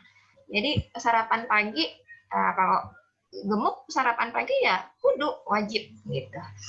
Ya, kemudian yang ketiga, banyak minum air putih ya, 6-8 gelas per hari. Nah, di sini gunanya air buat lansia selain memperlancar dari pencernaannya, juga untuk membantu supaya kerja ginjalnya nggak berat. Ya, kita tahu bahwa kalau udah lansia itu pasti banyak penyakit-penyakit sudah yang komplikasinya udah ke organ-organ vital kita, terutama ginjal gitu. Nah, tapi tidak menutup kemungkinan lansia juga banyak yang masih sehat organnya, makanya itu harus dijaga dengan perbanyak minum air putih salah satunya. Kemudian yang keempat, batasi makanan yang manis atau gula. Nah, ini saya bahas satu-satu. Kalau gula untuk lansia sehari 50 gram. Ya, atau sekitar 4 sendok makan ya, kurang lebih seperti itu. Kemudian kurangi juga makanan yang terlalu asin. Gitu. Itu kurang lebih 5 gram atau 1 sendok teh per harinya. Untuk minyak atau lemak itu sekitar, kalau kita pakai minyak ya, itu sekitar 5 sendok makan. 5 sendok makan. Jadi memang kalau lansia lebih kita sarankan menunya itu lebih bervariasi dan lebih mungkin banyak pakai direbus, dikukus atau dipanggang seperti itu ya. Jadi benar-benar meminimalkan minyak atau yang digoreng-goreng. Ya, apalagi sampai ngemil gorengan. Ya enggak, jadi nanti double-double. Nah, jadi terus lemak juga yang perlu diperhatikan selain dari minyak juga dari santan. Apalagi santannya yang kental gitu ya. Tapi biasanya kita juga atau mbah-mbah tuh sukanya biasanya santan kental di sayur gitu ya. Yang besok-besok itu justru yang disukai. Ya, biasanya itu enak. Padahal semakin sering santan itu dipanaskan, semakin berbahaya sebenarnya. Ya, jadi sebisa mungkin santan itu paling tidak dipanaskan ya sekali saja. Nah, diusahakan makanya kalau masak sayur bersantan jangan terlalu banyak. Jadi ya lebih baik langsung habis. Kalaupun harus dipanaskan ya paling tidak sekali saja. Ya begitu juga dengan mentega. Ya penggunaannya makanya sebisa mungkin dibatasi. Terutama kayak mungkin kalau mentega sering makan cookies ya kalau lebaran itu. Nah, itu harus benar-benar ya memang harus diperhatikan. Jadi nggak boleh yang polanya masih zaman seperti muda gitu ya. Bebas aja makan setoples dihabisin sendiri mumpung lebaran. Enggak, jadi tetap harus dikontrol karena mentega juga lemak dan lain-lainnya penyumbang energinya juga lumayan. Ya. Next, Mbak. Ya, kemudian yang kelima, bila kesulitan mengunyah, nah di sini dari pengolahan, makanya harus aware ya, orang-orang di sekitar lansia itu harus lebih perhatian. Jadi ketika ada si mbah di rumah yang giginya udah nggak ada gitu ya, jangan dimasakkan yang sama kayak kita. Ya, sama boleh dari segi bahannya, nah, tapi teksturnya diperhatikan harus biar si mbahnya juga kebutuhan akan zat gizinya terpenuhi. Ya, jadi usahakan kalau memang ompong ya dibikinkan makanan yang lebih lunak atau untuk lauk bisa dengan dicincang. Ya, kemudian yang keenam, makan buah dan sayur. Nah, di sini kalau sekarang sih sudah mulai banyak ya orang yang sadar kesehatan. Jadi udah mulai banyak makan buah dan sayurnya lebih banyak. Itu sudah sekarang alhamdulillah sejak ada Germas, apalagi ya Gerakan Masyarakat Hidup Sehat, itu makan buah dan sayur sudah mulai digalakkan. Orang lebih banyak sudah sadar bahwa konsumsi untuk orang dewasa terutama apalagi lansia, kita lebih banyak fokus di buah dan sayur. Nah, ini dianjurkan minimal 5 porsi atau kurang lebih 500 gram per harinya. Nah, kalau untuk kebutuhan serat itu sendiri 25 sampai 30 gram per hari. Ya, itu dari seratnya. Nah, kalau ini kan tadi buah dan sayurnya 5 porsi. Tapi kalau untuk kandungan seratnya, kalau mungkin di sini ada yang adik-adik yang dari jurusan gizi, nanti itu bisa kalau misalnya pas ngitung ya seratnya itu 25 sampai 30 gram per hari. Nah, karena apa? Lebih baik kita fokuskan pada serat yang alami dari buah dan sayur. Usahakan menghindari konsumsi dari suplemen. Ya, sebisa mungkin. Karena suplemen ya bagaimanapun baiknya pasti lebih baik dari buah dan sayur yang alami. Kemudian selanjutnya makan makanan sumber vitamin dan mineral. Nah ini tadi ya, lansia itu wajib minum vitamin C. Makan makanan yang sumber vitamin C maksud saya. Jadi ya makanya perbanyak dari sayurnya, buah-buahannya, sayurnya usahakan dimasaknya jangan terlalu matang. Ya karena nanti juga vitamin C-nya juga bisa rusak gitu ya, jadi nggak dapat apa-apa. Gitu. Jadi ya apalagi masa pandemi ini benar-benar harus diperhatikan. Nah, masak sayur secukupnya saja. Sekitar 3-7 menit itu insya Allah sudah bisa mematikan seperti pestisida seperti itu juga ya. Jadi sebenarnya masak sayur tidak usah terlalu lama-lama gitu. Selain merusak vitamin yang ada, juga biasanya kalau dari segi cita rasa juga kan kurang enak dimakan ya kalau terlalu matang. Nah, itu kemudian untuk zat besi. Nah, zat besi ini kita tahu ya tadi dia pencetus terjadinya anemia. Nah, nih mbah-mbah ini banyak sekali yang anemia. Karena apa? Biasanya lebih menghindari ya, enggak makan daging gitu ya, biasanya ya enggak makan ikan, enggak makan telur, itu takut gitu. Nah, di sini nanti perlu pemahaman. Jadi bukan berarti tidak boleh sama sekali gitu. Jadi memang ada aturan-aturannya harus berapa gitu ya. Nanti kalau untuk lebih detailnya, boleh sebenarnya lansia itu boleh berkunjung, selain ke pos lansia, boleh ke puskesmas, tidak hanya ambil obat waktu sakit gitu ya, tidak hanya untuk berobat, jadi boleh ketika sharing per individu gitu, jadi biar lebih si mbahnya diajak, biar lebih nanti lebih nggak takut-takut makannya, karena kadang kalau sudah katanya kiri kanan gitu, mau makan ini takut, akhirnya mbahnya mutih gitu ya, makannya cuma makan nasi tok biar nggak asam uratnya nggak naik, kolesterolnya nggak naik, kebanyakan seperti itu. Padahal beliau sangat butuh.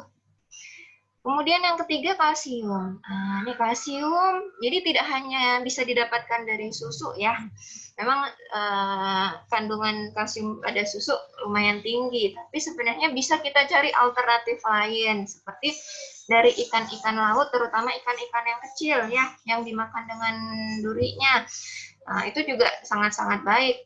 Kemudian dari buah-buahan, beberapa buah itu juga ada seperti jeruk, pepaya, dan kurma. Kemudian kacang-kacangan, nah itu almond atau kedelai. Nah, itu sangat ada kalsiumnya. Jadi tidak, kita hanya berpatokan pada susu gitu ya. Jadi tidak apa-apa senjatanya susu, tidak. Jadi karena kalau sekarang susu bisa kita cari yang low fat ya. Sebenarnya boleh, kalau dapat yang low fat boleh kita minum. Tapi kalau misalnya masih minum susu-susu yang tinggi lemaknya, apalagi sampai minum susu kental manis ya, masih ada ya, soalnya yang minum susu kental manis. Jadi susu kental manis itu bukan minuman, tidak boleh dijadikan minuman susu untuk siapapun ya, dari segala golongan usia. Jadi susu kental manis hanya untuk pelengkap ya, cita rasa, boleh buat kue, buat puding, tapi tidak buat menjadi susu ya, minuman tambahan gitu ya, karena kandungan gulanya di situ yang sangat-sangat tinggi.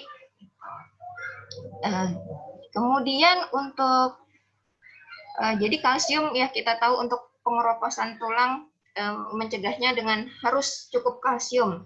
Makanya, tapi biasanya untuk lansia kita tambahkan juga vitamin suplemen ya kalau untuk kalsiumnya biasanya, karena biasanya kalau untuk dari makanan, selain banyak faktor kurangnya asupan dan absorpsinya, penyerapannya yang kurang baik, kalau untuk kalsium ini terutama ya biasanya memang harus disandingkan dengan suplemen kalek. Biasanya kalau di puskesmas itu kita tambahkan pada waktu pos lansia.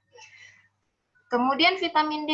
Nah, ini kolaborasinya biar kalsiumnya terserap sempurna harus berjemur. Ya, tadi Bu Fia udah menjelaskan sedikit ya, waktu berjemur yang paling baik kapan sih? Ya, sama bagi lansia juga seperti itu. Apalagi di masa pandemi ini ya, jarang keluar, mbahnya takut kena corona gitu ya. Suruh di depan teras rumah pagi hari yang terkena sinar matahari. Nah, diusahakan tapi berjemur setiap harinya. Biar apa? Karena vitamin D selain tadi membantu penyerapannya si kalsium, juga untuk daya tahan tubuh lansia juga sangat-sangat membantu. Kemudian yang selanjutnya, usahakan mengkonsumsi seperti kopi, seperti itu ya, itu harus mulai dibatasi. Nah, mungkin kalau di daerah perkotaan tidak terlalu banyak sudah lansia yang minum-minum kopi gitu ya. Kalau seperti di Balikpapan agak-agak jarang sudah. Nah, tapi di sini memang perlu adanya pemantauan dari pihak keluarga terutama. Jadi kalau minuman kafein tinggi seperti kopi, coklat, teh, minuman-minuman bersoda, memang untuk lansia harus benar-benar diperhatikan, dibatasi untuk konsumsinya. Baik, selanjutnya Mbak. Nah, yang kedua adalah pola hidup sehat. Nah, pola hidup sehat ini sama sebenarnya, namanya pola itu dari dulu ya. Jadi kita merubahnya tidak bisa instan. Pola makan, pola hidup sama. Keduanya itu tidak bisa dirubah secara instan. Dalam arti kata itu adalah kebiasaan orang. Kebiasaan orang tuh harus dilatih tapi bisa. Yang penting dilatih dulu gitu ya. Kalau pola hidup lansia diusahakan tuh tidur yang cukup 7 sampai 8 jam sehari. Nah, tapi pada lansia ini sayangnya kebanyakan mengalami susah tidur. Nah, kan ya, kalau sudah semakin usianya semakin tua, biasanya justru susah tidur. Nah, ini mensiasatinya biasanya kalau masih yang suka minum tadi, minuman tinggi kafein ya seperti kopi dan teh, itu dihindari dulu minumnya di sore atau di malam hari, karena akan memperparah susah tidurnya. Nah, jadi bisa mungkin kalau ada yang orang apa ya kayak kecanduan gitu ya harus minum teh, nah mungkin bisa diganti itu di pagi hari, itu boleh seperti itu. Atau paling tidak ada istirahat di siang hari kalaupun tidur malam kurang optimal gitu ya. Jadi si Mbah diusahakan memang kalaupun malam tidak terpenuhi, siangnya paling tidak ada leyeh-leyeh seperti itu ya, harus cukup tidur atau istirahatnya. Kemudian nah, si mbah-mbah yang masih merokok, nah ini tolong diingatkan gitu ya, harus menghindari merokok. Nah, terutama nih masa pandemi nih, orang yang merokok tuh resiko terkena COVID-nya itu semakin apa ya? Kita sama-sama sih resikonya besar gitu ya terkena COVID.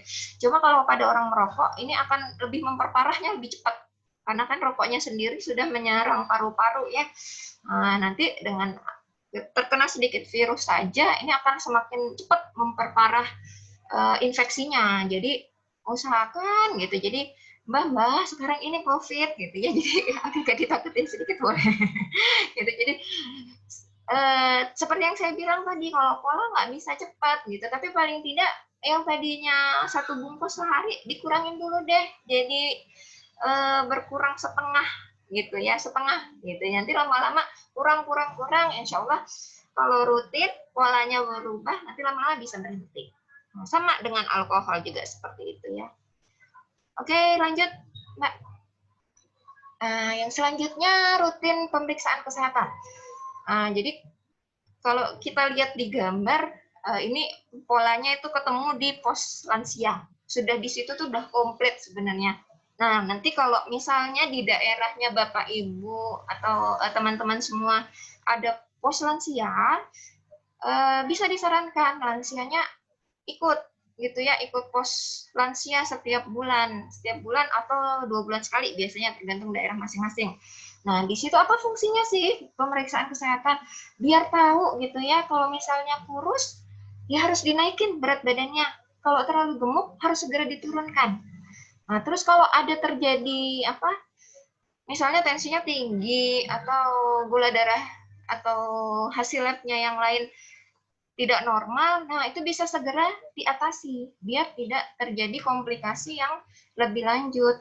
Nah, kadang kalau mbak-mbak sekarang takut periksa nanti tambah kelihatan semua penyakitnya gitu ya.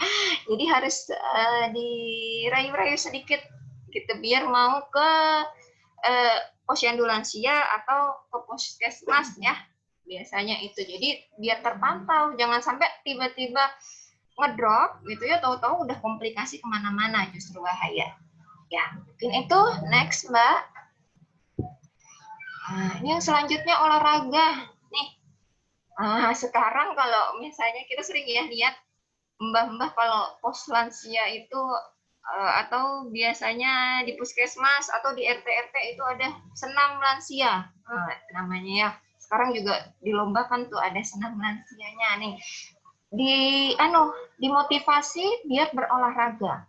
Karena olahraga itu dapat meningkatkan sistem kekebalan tubuh dari lansianya. Jadi dia secara tidak langsung bisa juga meningkatkan proses metabolisme. Jadi yang kan kalau pada masa lansia tadi seperti yang saya bilang di awal, metabolisme tuh terjadi penurunan ya pada lansia itu sekitar 15-20% penurunannya. Nah, dengan adanya olahraga, ini dia bisa lebih baik lagi, lebih optimal lagi. Nah, kemudian juga dari olahraga juga bisa mencegah terjadinya penyakit tidak menular. Ya, apalagi untuk penderita penderita diabetes ya, lansia yang punya gula darahnya tinggi. Nah, ini sangat-sangat disarankan untuk olahraga. Nah, karena dia sangat-sangat membantu buat nanti membantu proses gula darah yang terlalu menumpuk di gula darah biar bisa masuk ke dalam selnya, biar tidak menumpuk banyak-banyak di gula darahnya. Makanya sangat baik untuk penderita diabetes terutama. Kemudian juga untuk menjaga kebugaran. Ya, kadang orang sehat itu belum tentu bugar. Ya, jadi ada perbedaan di situ. Orang sehat belum tentu bugar. Jadi biar bugar gimana? Ya harus olahraganya harus rutin. Kadang kita sehat, tapi kalau misalnya dites kebugaran belum tentu bugar biasanya. Nah, tapi kalau orang bugar, insya Allah sehat. Ya, seperti itu. Kemudian olahraga juga bisa membantu membuat otot-otot sendi serta tendon dari lansia itu lebih kuat. Jadi ketika dia jatuh misalnya gitu ya, tidak mudah, resiko untuk cedera parahnya itu bisa menurun resikonya. Jadi olahraga ini sangat-sangat penting buat lansia.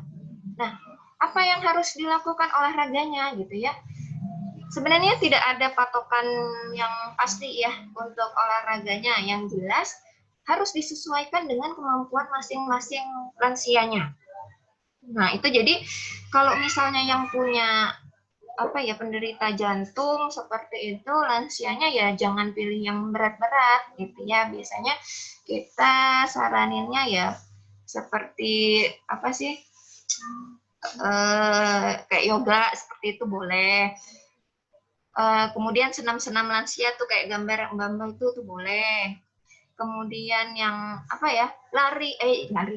jalan cepat di sekitaran lingkungan rumah saja. Nah, jadi apalagi di masa pandemi ini disarankan olahraganya nggak berhenti dan tidak perlu juga menuju ke lapangan yang luas atau ramai orang. Enggak, Mbak, boleh Mbak tetap aktivitas fisik olahraga.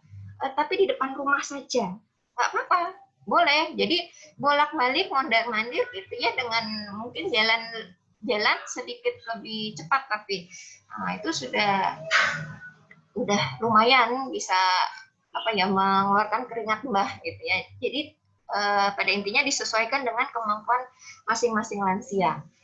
Nah, untuk olahraga atau aktivitas fisik ini boleh dimulai dari 10 sampai 20 menit dulu. Nah, jadi awalnya 10 sampai 20 menit dulu. Kalau memang mampu, boleh ditingkatkan menjadi 30 menit. Nah, ini boleh dilakukan minimal 3 kali seminggu. Kalau tiap hari, ya semakin bagus, nggak apa-apa. Ya, itu oke. Selanjutnya. Nah, ini yang terakhir kayaknya. Nah, jadi untuk yang paling penting juga, nggak kalah pentingnya dari yang tadi yang sebelumnya ya, yang 4 poin tadi adalah kelola stres. Nah, jadi kalau untuk mengelola stres itu sangat penting. Jadi karena biasanya nih kalau yang ada teman-teman atau adik-adik yang kuliah di gizi ya, karena mungkin kita pernah lihat nih kalau misalnya lansia itu makannya udah bagus nih, tapi kenapa kok berat badannya nggak naik-naik atau susah banget nih turun-turun. Nah, ini salah satu faktor yang pencetusnya nih stresnya nih, karena stres ini kan kita susah mendeteksinya ya. Kita mau anamnesa bagaimana kalau kurang dalam juga anamnesanya jarang nih ketemu faktor stresnya. Nah, jadi harus mengelola stres lansia. Dan tadi ya seperti meditasi atau yoga itu boleh, itu sangat-sangat membantu mereka lebih rileks pikirannya. Atau mengunjungi tempat-tempat yang sejuk, yang tenang gitu ya. Kalau sekarang kan sudah new normal bisa, tapi harus tetap dilihat, jangan bergerombol. Banyak kok tempat-tempat yang sejuk, tenang, yang tidak ramai dikunjungi orang. Ya, jadi harus pintar-pintar sesekali, mungkin banyak diajak kemana gitu, yang agak ke ujung-ujung. Kalau di Balikpapan jarang ya tempat ini, tapi masih ada. Coba kita ajak ke arah timur, itu masih tidak terlalu ramai. Nah, boleh sesekali si Mbah atau lansianya dibawa ke sana. Nah, usahakan selalu diajak diskusi yang membuat beliau tertawa. Nah, jadi tertawa ini kan mengeluarkan hormon bahagia yang nantinya bisa meningkatkan sistem kekebalan tubuh juga. Nah, jadi kalau kita bahagia, ya insya Allah itu salah satu ikhtiarnya yang bisa menangkal si COVID ya. Gitu. Kemudian jalan pagi hari. Nah, tadi ini bisa menjadi alternatif juga selain menghilangkan stres, juga bisa tadi untuk aktivitas ya jalan paginya, tapi yang perlu diperhatikan kalau ini fotonya tidak ada yang pakai masker ya karena bukan masa pandemi. Nah, ya, jadi perlu diingatkan. Jadi ya kita sesuaikan dengan kondisi sekarang. Jalan pagi boleh, misalnya Simbang bosan di depan rumah aja olahraganya mondar-mandir, boleh sesekali keluar tapi tidak jauh dan tidak menuju yang orang bergerombol banyak. Ya, jadi tetap tujuannya bagus, tapi kalau protokol kesehatannya nggak dapat, ya jadinya hasilnya nggak baik. Nah, itu kemudian hindari diri dari masalah. Jadi setiap individu pasti ada masalah, tapi diusahakan ketika lansia coba deh menghindari dari masalah yang lebih rumit gitu ya. Biasanya sih ini masalah rumah tangga gitu ya, entah itu keuangan seperti itu ya, atau masalah dengan keluarga. Nah, itu yang harus segera diselesaikan biar tidak menjadi pikiran yang berkepanjangan dari lansia. Nah, itu. Kemudian yang terakhir, hindari diri dari keletihan. Jadi lansia itu memang tidak boleh terlalu capek. Kalau dia udah terlalu capek atau letih ya, otomatis lebih mudah sistem imunnya lebih mudah turun gitu. Jadi benar-benar, dan dari tubuhnya sendiri kan tidak sekuat ketika dia muda. Mungkin beliaunya masih merasa saya lebih masih sama seperti yang dulu, tapi secara pasti kemampuannya sudah sangat-sangat berbeda, struktur dari tulang sudah berbeda, ya, kemampuan fungsi-fungsi tubuh yang lain juga sangat-sangat berbeda. Ya, next Mbak. Nah, oke, ini yang terakhir. Tadi udah ini juga ya sama Bu Fia tentang piring makanku. Nah, ini piring makanku. Jadi pedoman kita makan nih dilihatin di sini nih. Jadi harus benar-benar kalau makan ingat-ingat piring makanku. Oh, setengahnya itu harus banyak sayur dan buahnya ya. Jadi harus diingat-ingat. Apalagi kalau kondangan ya, biasanya kalau kondangan banyakkan lauknya itu. Lauknya tuh bisa setengah piring sendiri. Nah, itu jadi harus diingat-ingat. Dimanapun kalau bisa piring makanku ini menjadi pedoman yang utama. Nah, mungkin itu saja dari saya. Terima kasih. Yang jelas kalau mau sehat ya harus dari kita sendiri dulu sehat. Ya, jadi sehat dimulai dari saya, baru bisa kita melindungi orang-orang yang kita sayangi. Ya, kurang lebihnya dari saya mohon maaf. Wassalamualaikum warahmatullahi wabarakatuh.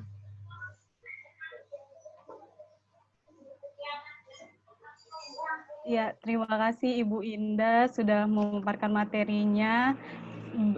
Beberapa poin yang saya bisa ambil dari penjelasan Ibu Indah, yaitu sama halnya dengan balita atau anak, lansia juga perlu memperhatikan tumpeng gizi seimbang, tetapi harus sesuai dengan kebutuhan dari lansia dan anak-anak tersebut. Dan juga lansia tetap butuh makanan komplit, namun kita harus melihat kebutuhan atau ada penyakit apakah dari lansia tersebut. Dan juga yang terakhir, tidak hanya balita atau anak, lansia juga wajib melakukan pemeriksaan kesehatan. Itu mungkin kesimpulan dari saya. Mungkin saya akan membuka sesi yang kedua, yaitu sesi tanya-jawab bersama narasumber. Saya sudah memilih beberapa pertanyaan. Akan saya bacakan beberapa pertanyaan dari teman-teman peserta webinar hari ini. Yang pertama ada yang menanyakan, Bu, dari Kalinsah Salsabila Farmasi Unmul. Dia menanyakan, jadi kan tadi ada disampaikan kalau bayi harus mengkonsumsi ASI selama kurang lebih 2 tahun. Nah, gimana kalau orang tuanya bekerja, terus ASI-nya dipompa, terus disimpan di kulkas? Apakah itu tidak apa-apa atau itu malahan menjadi mengurangi gizi dari ASI tersebut? Mungkin, dan satu lagi, saya bacakan pertanyaan tentang lansia dari Rifda Kamila, Politeknik Kesehatan Kemenkes Malang. Apabila ada seorang lansia yang kelebihan berat badan serta kurang menyukai air mineral dan lebih menyukai minum kopi, apakah keadaan tersebut berpengaruh terhadap penyakit sendi? Mungkin dari Ibu Indah atau Ibu Fia bisa menjawab dua pertanyaan tersebut. Mau Ibu Indah atau Ibu Fia dulu? Baik, saya jawab duluan kali ya, karena pembahasan silakan Ibu. Gizi anak. Oke, tadi pertanyaannya kalau ibunya bekerja kemudian memberikan ASI yang dipompa ya. Ini adalah yang terjadi kebanyakan pada ibu-ibu karena jumlah ibu bekerja semakin hari semakin banyak ya. Jadi tidak ada pilihan lain selain memberikan ASI dalam bentuk yang sudah dipompa, karena memang jatah cuti untuk ibu melahirkan itu hanya 3 bulan. Jadi kalau mau ASI eksklusif selama 6 bulan, 3 bulan setelahnya itu berarti harus diberikan melalui pompa. Kemudian pertanyaannya, apakah kandungan gizinya tidak berkurang? Kandungan gizi dari ASI yang dipompa selama pemberiannya maupun proses pompa, penyimpanan dan pemberiannya baik, itu tidak akan mengurangi nilai gizi dari ASI tersebut. Akan sama saja dengan direct breastfeeding atau menyusui langsung. Bedanya kalau menyusui langsung kan itu ada kontak langsung antara ibu dan bayi. Jadi ada ada aliran perasaan dan sebagainya yang ikut dalam proses menyusui itu. Tapi kalau dipompa ya diberikan oleh pengasuh. Hanya itu yang berkurang dari komposisi dari ASI itu.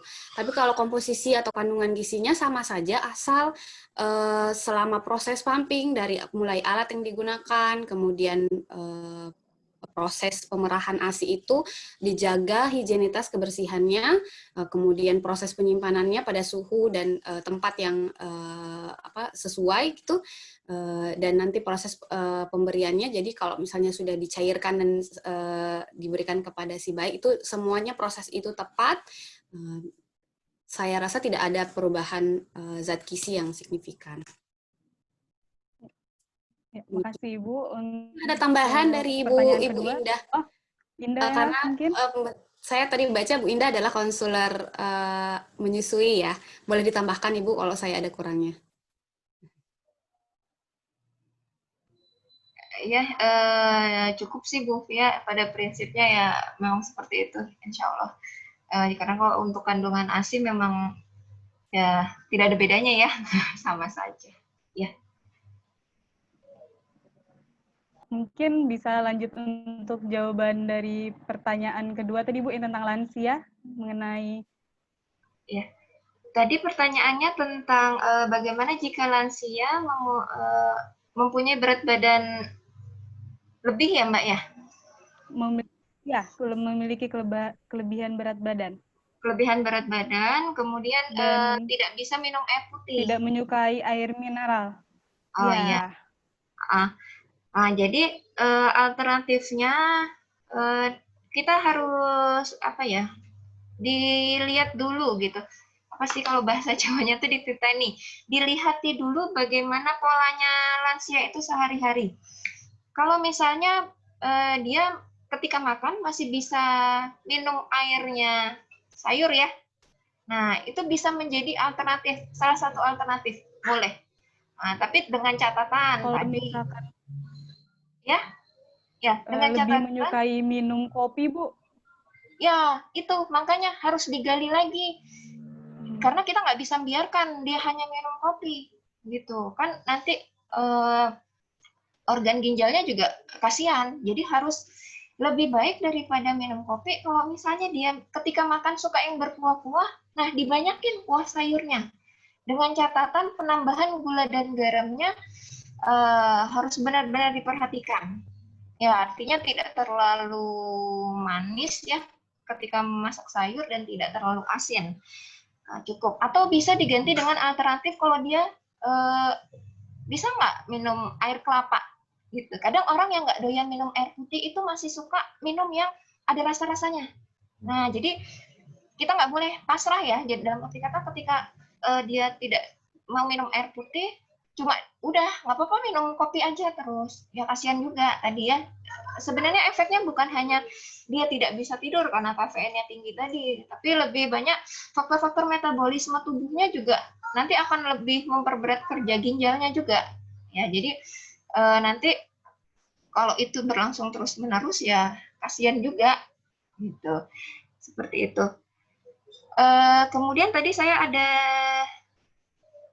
lihat nanti mungkin kalau Bu Fia ada ini ya masukan lain monggo boleh ditambahkan. Mungkin saya lanjut dulu. Tadi saya lihat ada pertanyaan tentang deteksi lansia kurang gizi ya.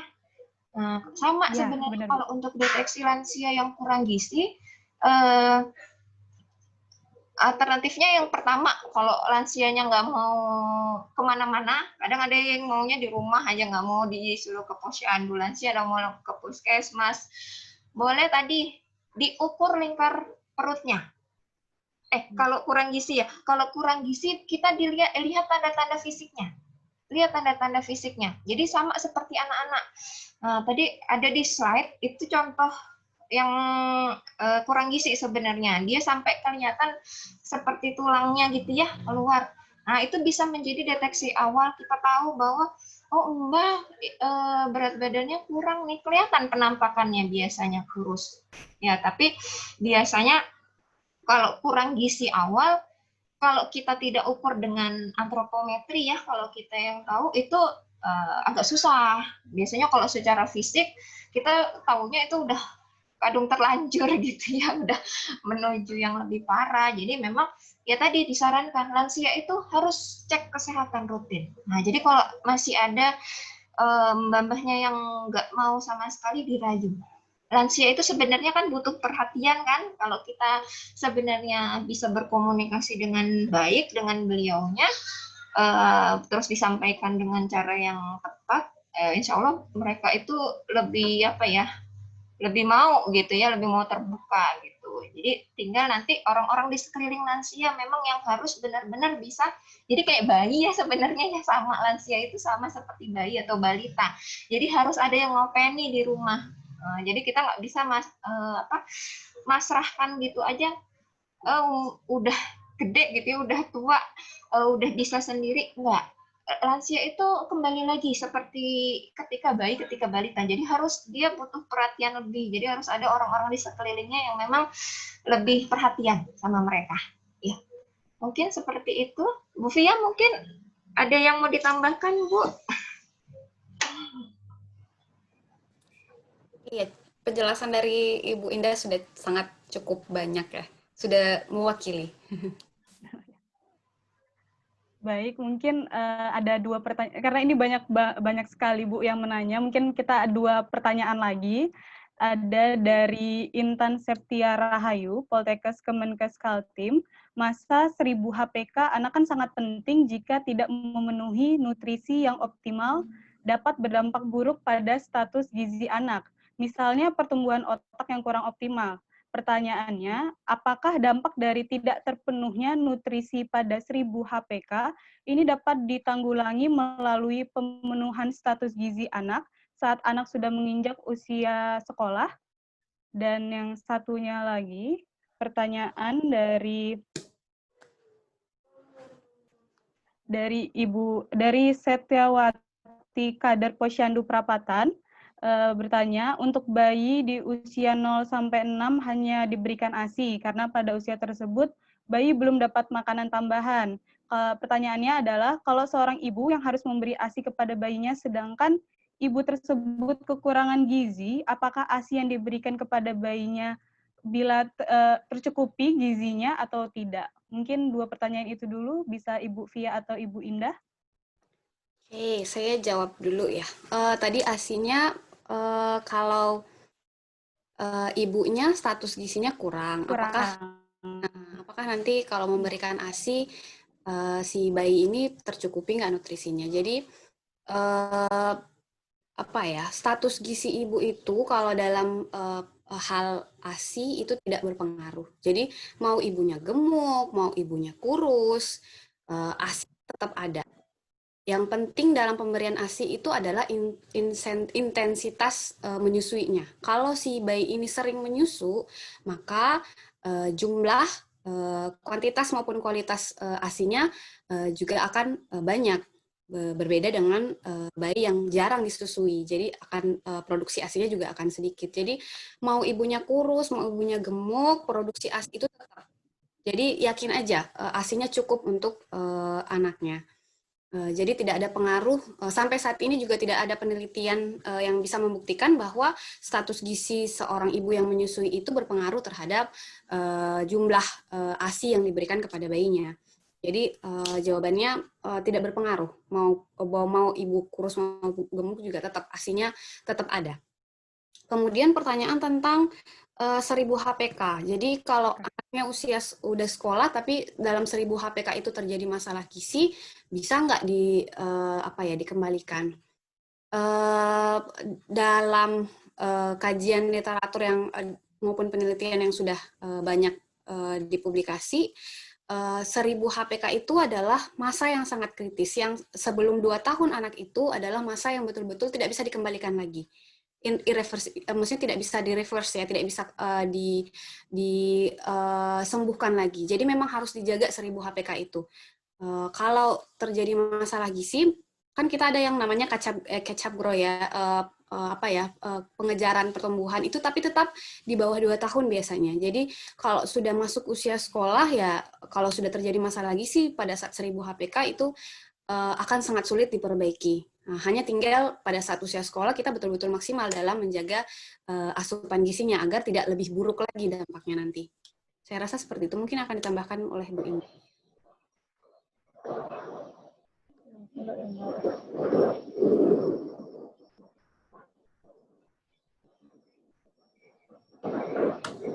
Ya, mungkin saya berbagi info sedikit ya. Saya mohon izin.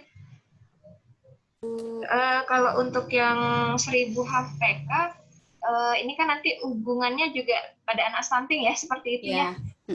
Itu saya pernah ada narasumber dari Kemenkes ya.